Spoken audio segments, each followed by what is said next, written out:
Olá, alunos! Aqui é o professor Israel Seric e nessa videoaula nós vamos trabalhar ainda, dando continuidade aos nossos estudos da didática aplicada. Nas aulas anteriores, nós começamos a desenvolver o conteúdo sobre o cotidiano escolar e suas práticas pedagógicas. Neste assunto maior, nós começamos a desenvolver a explicação a respeito dos elementos constitutivos da aula.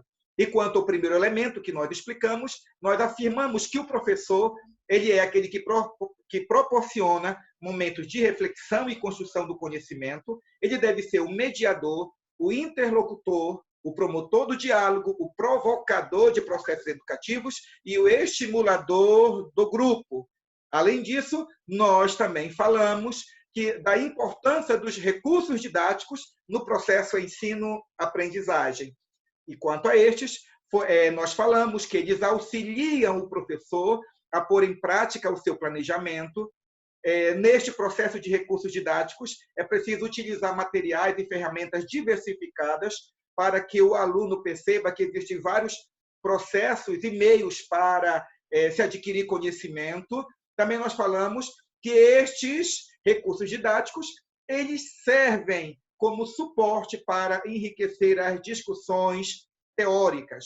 Além disso, nós afirmamos na aula anterior que existe um processo muito importante que se desenvolve na sala de aula. Este processo nós chamamos de processo ensino-aprendizagem. Naquela aula, eu me posicionei dizendo que a melhor expressão não era ou não é ensino e aprendizagem, conforme nós temos aqui, é proposto pela nossa articulista do texto que nós estamos estudando, certo? Claro que cada teórico estabelece as suas conexões conceituais e explica o conteúdo a partir de determinados pressupostos. Bem, quanto a mim, eu considero mais interessante que nós coloquemos processo ensino-aprendizagem. Por quê? Para dar ênfase que, na verdade, o processo ensino-aprendizagem é um único processo no qual dois elementos distintos, mas não antagônicos, se fazem presentes. Aí tu perguntas, quais elementos, professor? Então, digo, o ensino e a aprendizagem. E quando eu falo ensino, não estou me referindo apenas ao professor. Eu estou me referindo ao processo de ensino como sendo mediado pelo professor, como sendo aquele que tem intencionalidade didática e pedagógica, que tem a função primordial de ensinar, mas também como aquele que, em determinados contextos, em sala de aula, é aquele que também aprende com o seu aluno. E quando nós falamos do processo de aprendizagem, é claro que vem na nossa mente, de uma forma predominante, a figura do aluno, como aquele que é o aprendente, aquele que está lá para adquirir conhecimentos, desenvolver habilidades e competências na sala de aula, mediados por um processo de ensino do professor. Sim, o aluno é aquele que está dentro do processo de aprendizagem.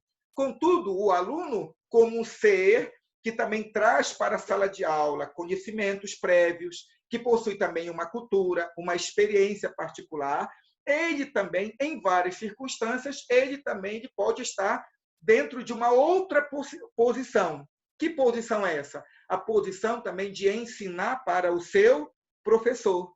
Então, quando nós falamos do processo ensino-aprendizagem, nós falamos de dois elementos que são distintos, mas não antagônicos, mas dois elementos que se imbricam. É o professor que ensina e aprende, e é o aluno que aprende e também ensina, nesse fluxo e refluxo, no processo denominado ensino-aprendizagem, no espaço denominado sala de aula. E aí, então, nós percebemos que esse processo ensino-aprendizagem, esse processo tem duas facetas do mesmo processo de ensino, e é uma combinação entre a condução do processo de ensino pelo professor e a assimilação ativa e independente do aluno. Ativa e independente, como nós afirmamos na aula anterior. Nesta aula, na aula desta manhã, nós estaremos desenvolvendo agora o outro elemento constitutivo da aula, que é o planejamento. Planejamento tão importante para o processo ensino-aprendizagem, que tem a ver, gente, com o nosso desafio a ser realizado. Então, nós pensamos, né? Por que o planejamento é necessário? Porque a organização prévia daquilo que vai ocorrer em sala de aula é importante. Então, nós percebemos que ele é importante porque ele indica a prática docente, ele aponta para a prática docente.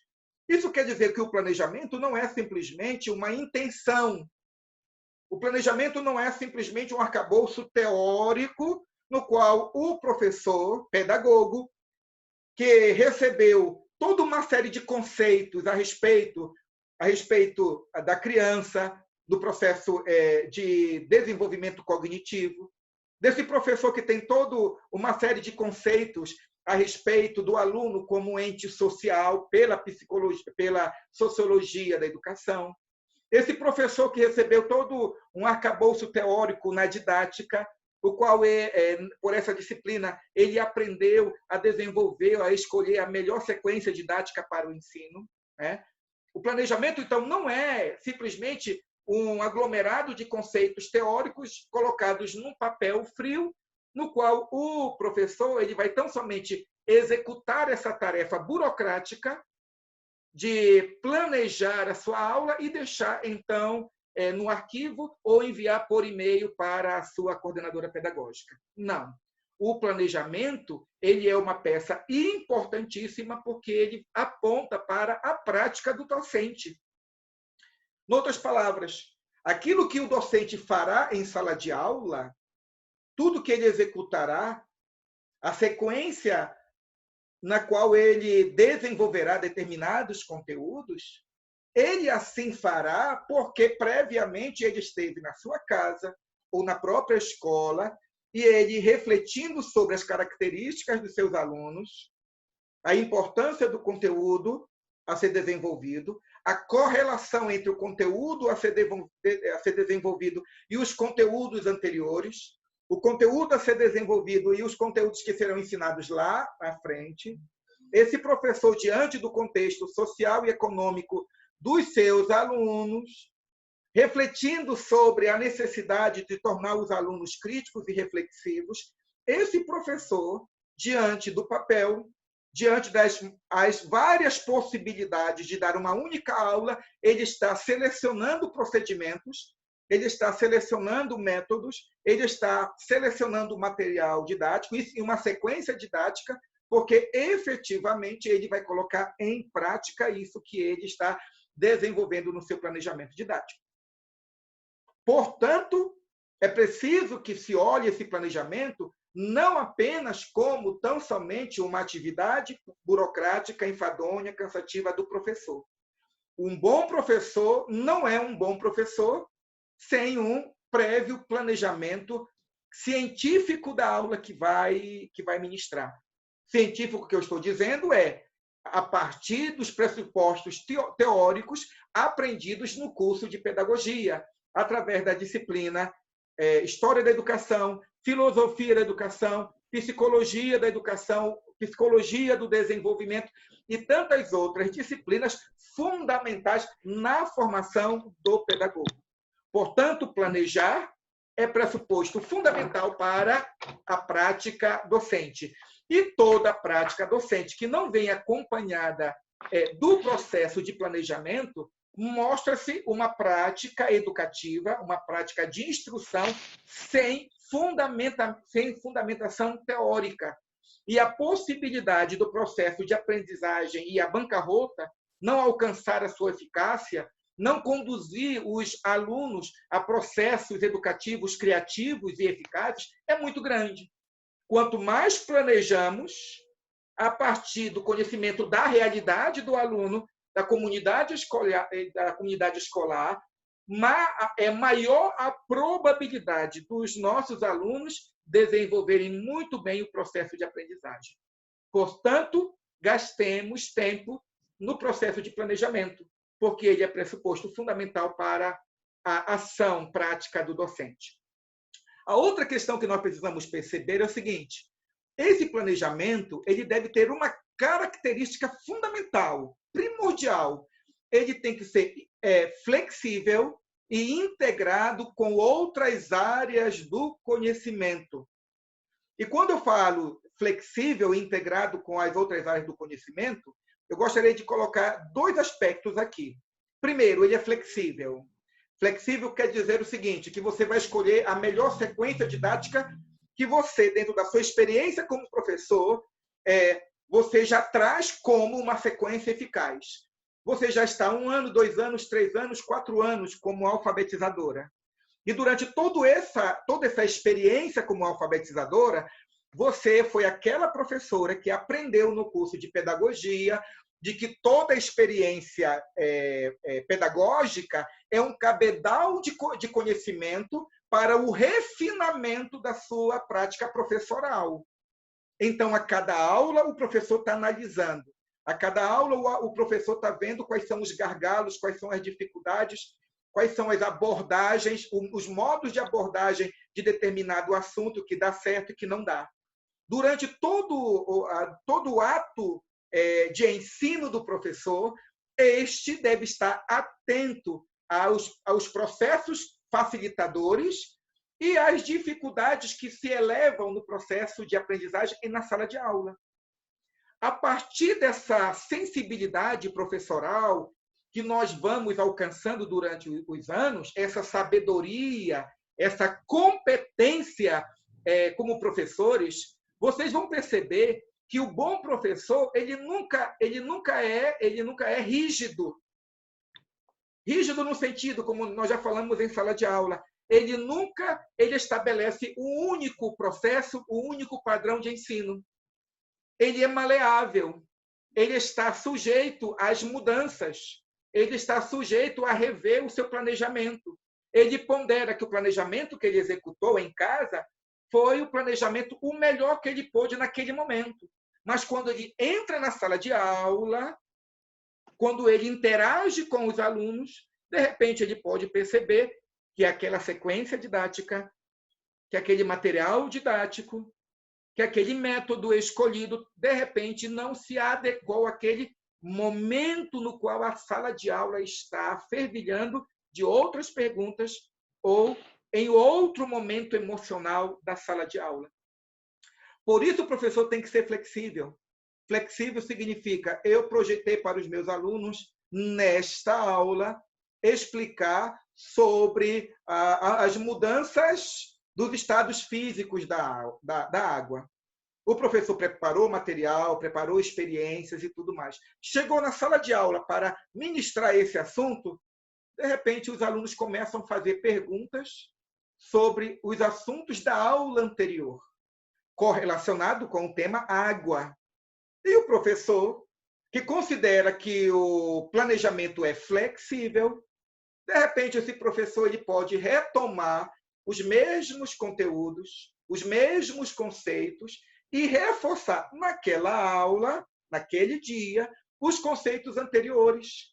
Então, ele vai colocar de lado por um pouco, de repente, o planejamento que seria executado através da execução de um experimento.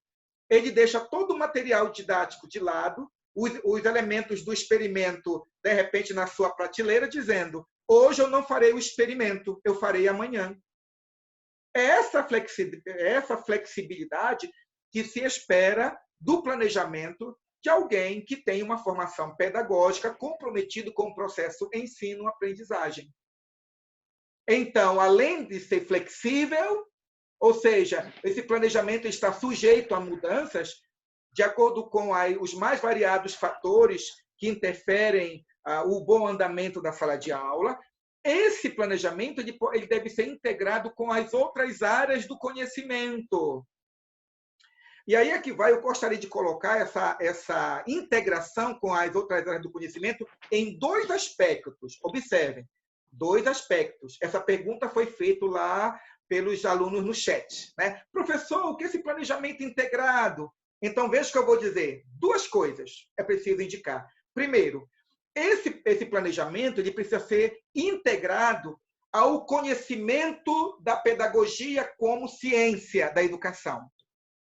Então, você vai dar aula para alunos que estão com 7 anos, aí você vai perguntar, segundo a psicologia do desenvolvimento, alunos que têm 7 anos, crianças que têm 7 anos, quais são as características biopsicossociais?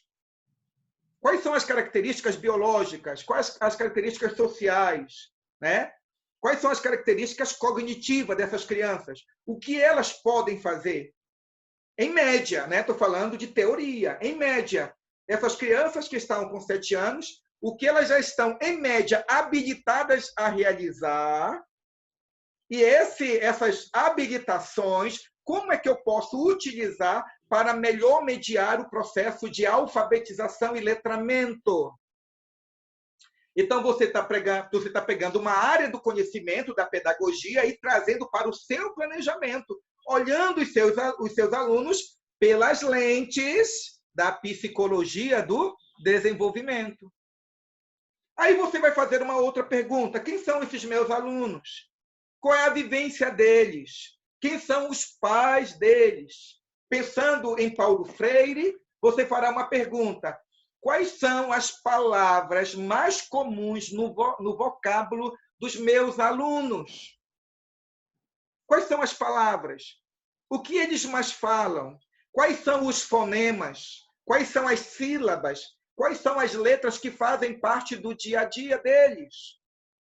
Então, a partir daí, o que você está fazendo? Você está se utilizando da disciplina Sociologia da Educação, pegando essa área do conhecimento que você estudou no segundo semestre do curso de Pedagogia, e você está tornando aquela disciplina vívida, poderosa para conduzir o seu planejamento.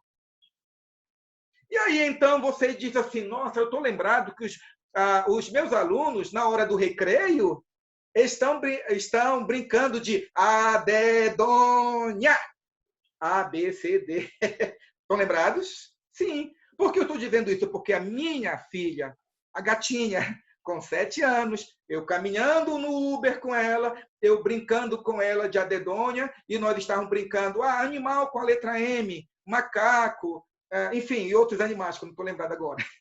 Certo? Então, a pergunta é, qual é a brincadeira da vez? Qual é o jogo da vez das crianças, dos meus alunos? Porque se é a dedonha, então vamos brincar com eles, estimulando os alunos a descobrirem quais animais, quais carros, cidade, nome de pessoas que começam com aquela letra. E quando você faz isso, quando você pega essa área do conhecimento, o que você está fazendo? Você está pegando aquela disciplina que foi ensinada pela professora Márcia Friedrich, aquela disciplina que foi ensinada pelos nossos professores, chamada Jogos e Brincadeiras, aplicados ao processo educativo. Então, quando o professor vai para o seu birô, vai para a sua mesa para planejar, ele tem que se acercar das áreas do conhecimento que ele adquiriu lá no curso de pedagogia, e cada área do conhecimento vai emprestar para ele os teóricos e os conceitos importantíssimos para o seu planejamento de aula. Portanto, meu aluno, minha aluna, observe o que eu vou dizer. Esqueça, faça ouvidos moucos aqueles professores que já estão na rede pública ou privada e que olham para você com determinado tom de superioridade e olham para você com dó e tomando você como uma pessoa ignorante que não sabe de nada e diz para você, você vai perceber que na sala de aula, quando você começar a dar a aula, tudo que você aprendeu na faculdade não tem valor nenhum, porque aqui é a realidade. Essas pessoas, na verdade, elas estão justificando processos de ensino inadequados. Elas querem ouvir para si mesmas que elas estão certas, quando elas não preparam a aula, quando elas não escolhem a sequência didática, quando elas não percebem os seus alunos como seres que estão passando por um processo de desenvolvimento e que na fase do desenvolvimento os seus alunos têm determinadas características. Esses professores, eles fecham os olhos para as necessidades econômicas, sociais e emocionais dos seus alunos, porque já há muito tempo esses professores, eles que tinham as lentes da sociologia da educação, eles tiraram as lentes e jogaram, e hoje eles olham para os alunos como se todos fossem iguais, homogeneizando a sala de aula e portanto, preparando, se é que preparam a aula como se todos estivessem no mesmo patamar, no mesmo nível social, econômico, emocional, como se, de repente, aquilo que Bourdieu falou como capital cultural, que nós adquirimos em casa, como se ele não existisse e não interferisse no processo ensino-aprendizagem. Então, essa integração com as áreas do conhecimento, primeiramente, tem a ver com esse conhecimento que o pedagogo deve levar para o seu trabalho, para pegar esses conteúdos, esses conceitos e tornar esses conceitos relevantes para o seu planejamento. Mas também essa integração com as áreas do conhecimento também pode indicar uma outra questão que eu considero fundamental. O professor das séries iniciais, gente, é professor de matemática, de física, ou é de matemática, é de português, é de história, é de ciências, é de religião. Todas essas áreas do conhecimento, eles podem se integrar. É como a minha mão aqui, ó. Tá vendo a minha mão? Na verdade, a matemática, as ciências, o português, a religião, a geografia, essas áreas do conhecimento podem ser planejadas em uma única aula, E esse processo de dialogar, esse processo de chamar essas áreas do conhecimento para o seu birô, para a sua mesa, dizendo, eu vou dar aula de matemática. Como eu posso dar uma aula de matemática utilizando um texto que fala sobre ciências? É possível? Sim. Então, na aula de ciências, você pode ensinar matemática, você pode integrar essas áreas do conhecimento. Vou dar um exemplo para vocês. Observem. Quando nós começamos a apresentar para os alunos no ESA, apresentar para os alunos questões ligadas à estatística, à leitura de gráficos, teve alunos que disseram assim, professor, nós não estudamos ainda estatística, ainda vamos estudar estatística ainda, estatística educacional. Aí eu olhava para os alunos e dizia, estatística nós aprendemos desde o 3º ano da educação básica. Sim, veja lá nos livros. Estão lá os gráficos para os alunos lerem. E aí o que nós encontramos em determinados livros didáticos? Nós encontramos em determinados livros didáticos lá a aula de ciências dizendo que tantos % da população mundial até 2050 não vai ter água potável. Isso é a união de áreas do conhecimento. É uma aula de ciências aplicado à geografia, porque vai dizer que em tal país, em tal continente vai faltar água, e ligado à matemática, quando diz a respeito da porcentagem. Então, eu tenho uma aula de ciências sobre água, dizendo que vai ser em determinada região do mundo que vai faltar água, é geografia, é história, porque está projetando aquilo que vai ocorrer com a humanidade, e é matemática, porque está falando de porcentagem, está falando de leitura de gráficos, percebem? E pode ser português. Pode ser português, porque nessa aula o professor ele pode pedir para os alunos circule as palavras que você não conhece, vá no dicionário e traga a resposta do significado dessas palavras para a sua turma na próxima aula. Veja, numa única aula de ciências, sobre água, nós aprendemos geografia em que países? essa falta de água vai ocorrer.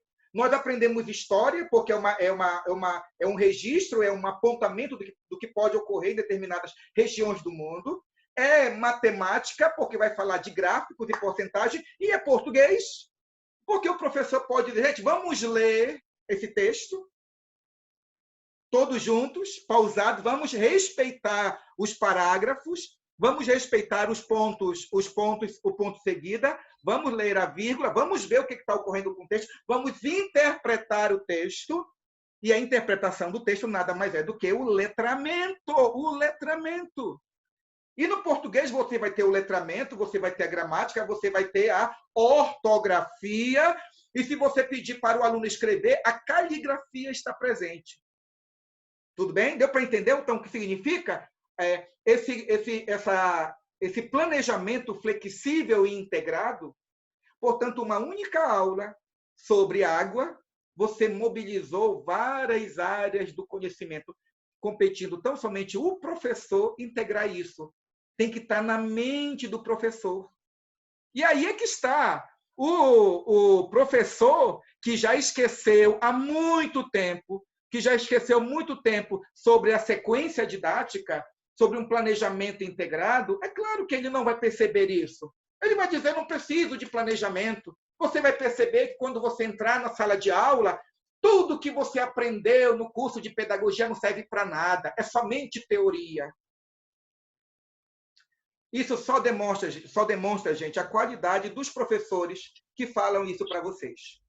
São pessoas que nunca perceberam que ser professor é ser um pedagogo.